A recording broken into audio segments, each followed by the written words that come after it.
Olá pessoas, aqui é a Mari. Hoje eu quero indicar para vocês um livro chamado Pagu.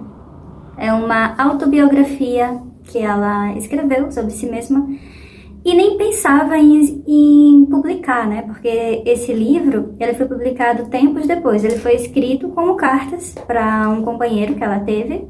Essas cartas depois foram publicadas como esse livro aqui, como uma autobiografia, porque ela fala muito de si mesma, das coisas que ela viveu, de suas desilusões, né? De suas tristezas. Uma mulher brasileira que viveu ali do período do início da meados do século XX. Uma mulher do século passado, que nasceu ali em 1910 e faleceu em 1962.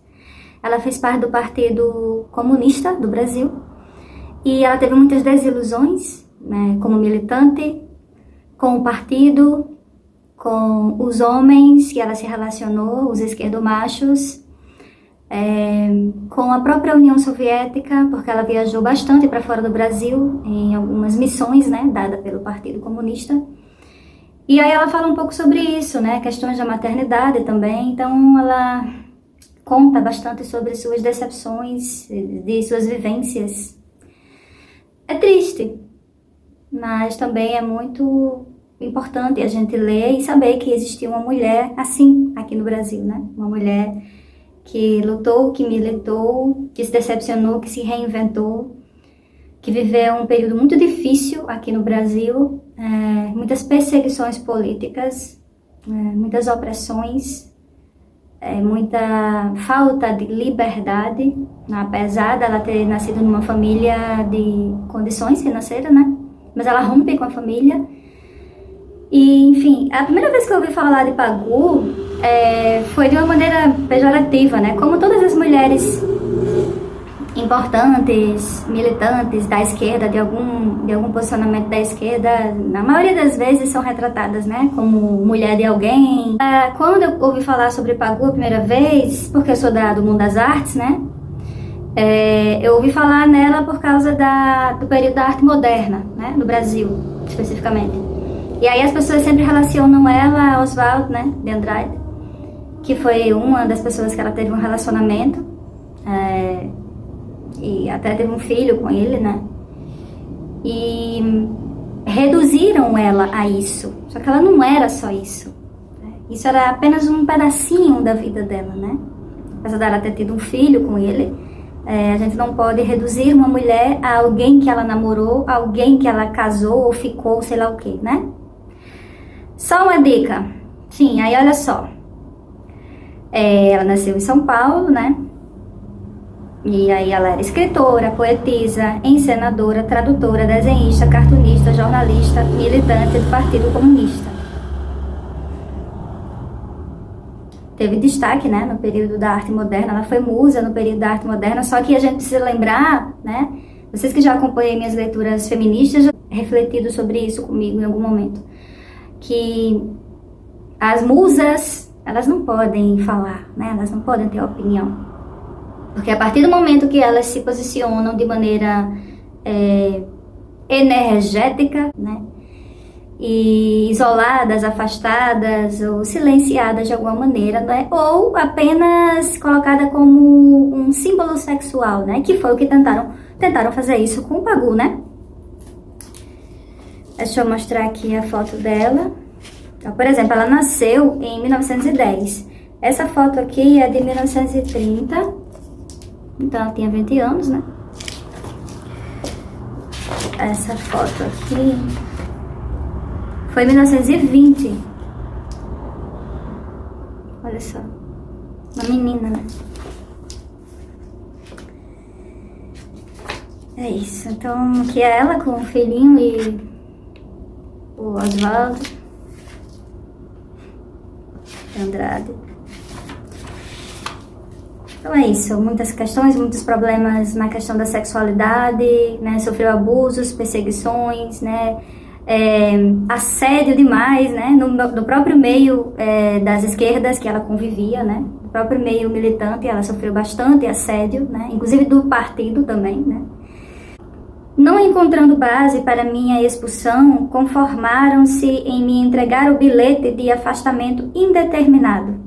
o partido entregou um bilhete para ela, afastando ela, porque teve um período ali, né, pelo que eu entendi, que o Partido Comunista, ele começou a afastar as pessoas que vinham de origem mais abastadas, né, que vinha da burguesia.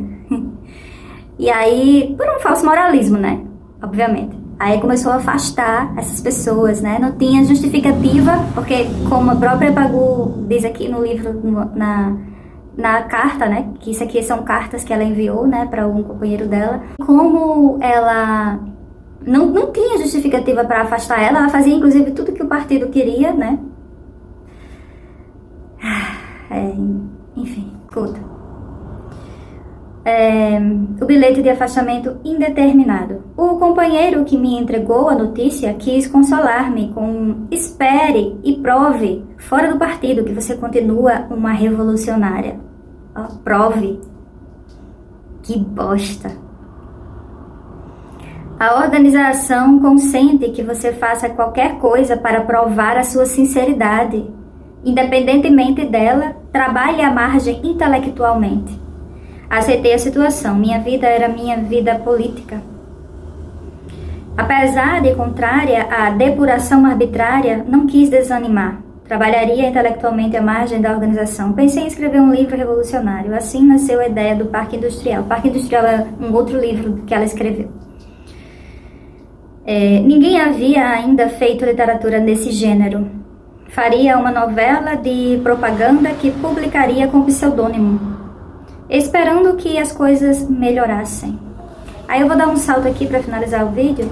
Uma coisa bem interessante que acaba demonstrando um pouco da tristeza, da revolta e da indignação que ela ficou quando ela foi na União Soviética na época, né, visitar, e ela ficou bem decepcionada com o que viu. Aí isso tá na página 139.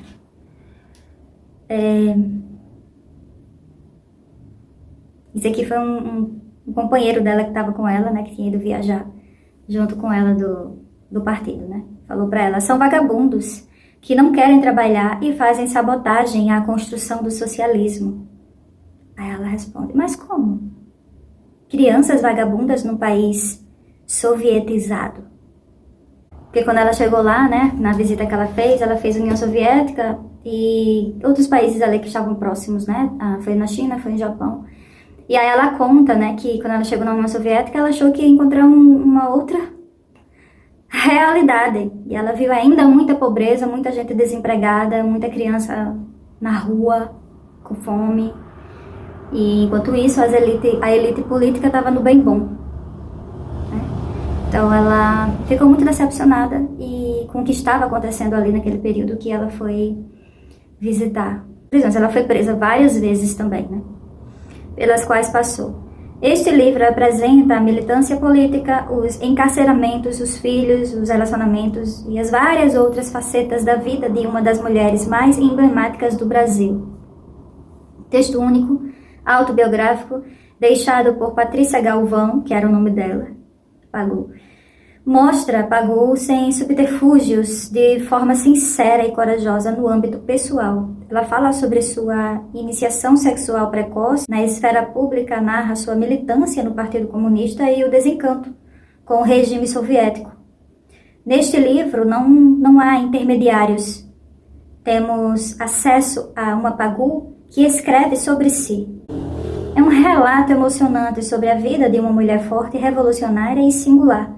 Obra essencial para compreender uma das personagens mais intrigantes da história nacional. Só que ela era uma intelectual. Triste, né? Então aí a gente entende, quando a gente lê isso aqui, a gente entende de onde vem essa destruição, né, das mulheres como seres pensantes, autônomas. Então é isso, gente. Só compartilhando com vocês uma mulher poderosa aqui, tá?